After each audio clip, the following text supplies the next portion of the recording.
I'll be brief, but I don't know too many legislators that go into the woods in the bitter cold of the winter and search for constituents that they know are struggling with mental illness, that are homeless.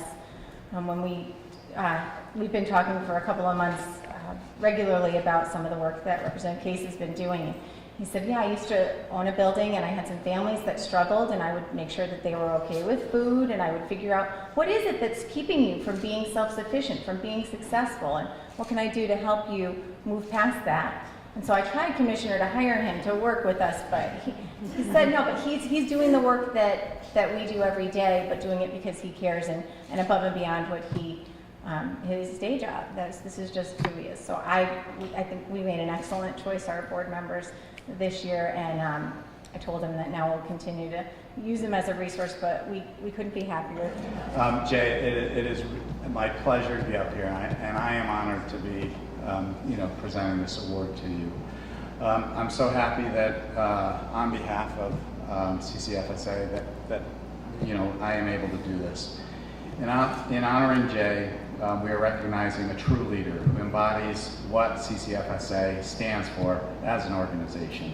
He's compassionate, bold, thoughtful, determined to use his position to help the most vulnerable citizens of our state. I can't tell you how proud I am to be here for two reasons. Number one, to honor what you all do for families and children in this state. And we talk about all the time when we write budgets that really kind of never end these days. We talk about taking care of the people who need our help the most. And particularly when you have budget deficits like we have in the fiscal crisis that we're in, you really have to make sure the money that you're putting forward as legislators and the budgets that you're writing are going to people that are the most vulnerable. And the work that you all do adds so much to the state and families and children.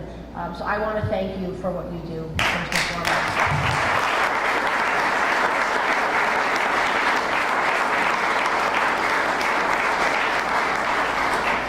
But we're here to honor also our very good friend and colleague, Jay Case. I have to tell you that as proud as I am to lead this great House Republican caucus and the amazing talent and passion and compassion that comes with every member, Jay Case is just, he stands out from the crowd. He is so committed to helping children and families in this state because he has lived through his own experiences, and I know his mom is here today, and I want to thank her for sharing him with us.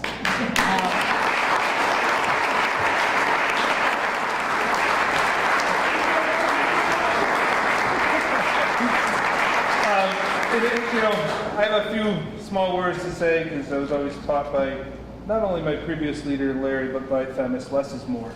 So sincerely, I want to thank the commissioners that are here. Commissioner Bremby, you and I work deeply together, you and Krista in your office.